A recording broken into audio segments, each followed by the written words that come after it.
আসসালামু আলাইকুম। আমি আরবি কুকিং বাই আরবি কিচেন চ্যানেলে আরো একবার স্বাগত আজকের রেসিপি দেখার জন্য।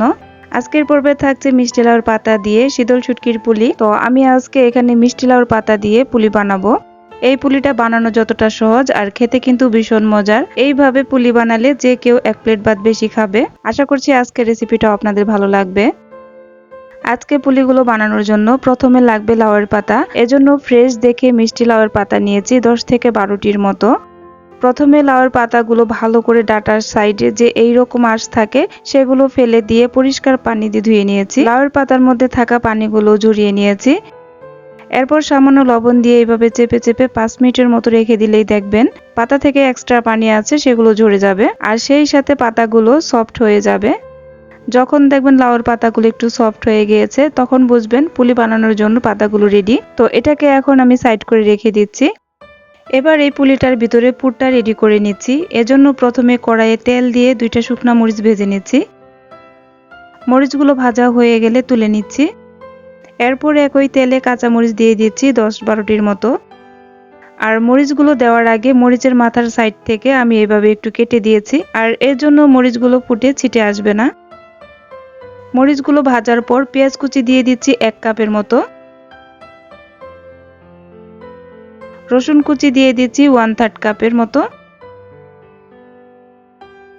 লবণ দিয়ে দিচ্ছি স্বাদ মতো।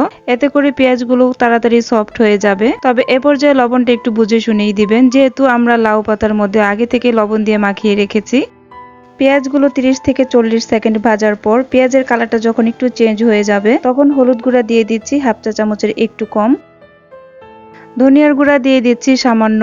এখন এই সবকিছু ভালো মতো পেঁয়াজের সঙ্গে মিশিয়ে 3 থেকে 4 মিনিটের মতো মিডিয়াম টু লো হিটে রেখে নেড়েচেড়ে ভেজে নিচ্ছি।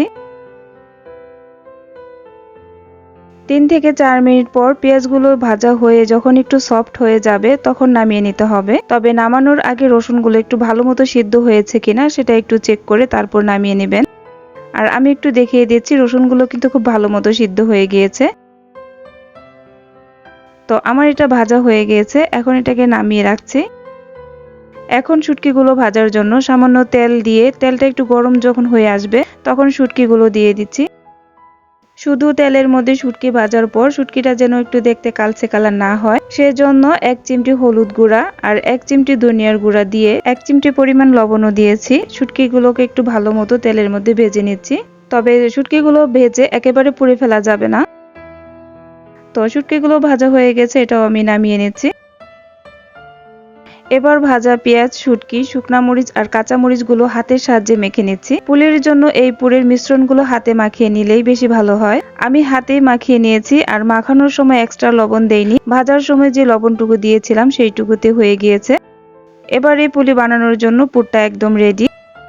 প্রথমে মিষ্টি লাউয়ের 2টি পাতা নিয়ে একটা পাতার উপর আরেকটা পাতা এভাবে ভাঁজ করে বিছিয়ে দিয়ে তার মধ্যে আগে থেকে রেডি করে রাখা পুরগুলো দিয়ে দিচ্ছি। লাউয়ের পাতার মধ্যে পুরটা আপনি কতটুকু দিবেন সেটা আপনি আপনার পছন্দ মতো দিয়ে নেবেন। প্রথমে এভাবে ভাঁজ দিয়ে তারপর এই পাশের পাতাটা এইভাবে ভাঁজ করে দিবেন। আমরা যেভাবে পরোটা বানাই সেই রকম ভাবে 4 কোনা করে ভাঁজটা দিয়ে দিলেই হবে।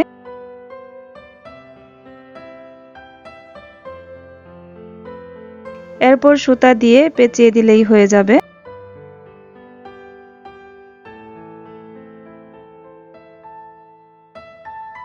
আপনাদের দেখার সুবিধার্থে আরো একটা ভাঁজ করে দেখিয়ে দিচ্ছি। প্রথমে পাতাগুলো এভাবে হাতে বিছিয়ে নিয়ে পুর দিয়ে দিতে হবে। প্রথমে এই পাশ থেকে ভাঁজ করে এনে তারপর এই পাশ থেকে ভাঁজ করে দিয়ে দিবেন।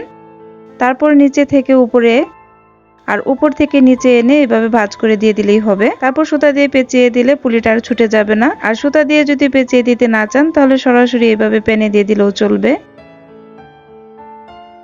এবার পুলিগুলো ভেজে নেওয়ার পালা। পুলিগুলো ভাজার জন্য আমি আগে থেকে প্যানের মধ্যে 3 টেবিল চামচ তেল দিয়ে তেলটাকে খুব ভালো মতো গরম করে নিয়েছি। এবার এক এক করে পুলিগুলো দিয়ে দিচ্ছি।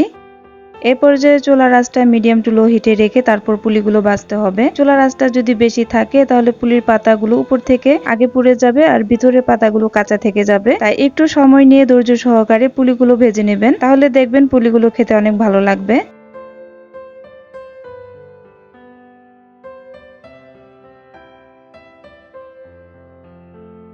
পুলিগুলো ভাজা হয়ে গিয়েছে, এখন এগুলোকে তুলে নিচ্ছি। এই তো তৈরি হয়ে গেল মিষ্টি কুমড়া পাতার আর শীতল শুটকির পুলি। বানানোটা একদম সহজ আর খেতে কিন্তু ভীষণ মজার। আশা করছি আজকের রেসিপিটাও আপনাদের কাছে ভালো লেগেছে।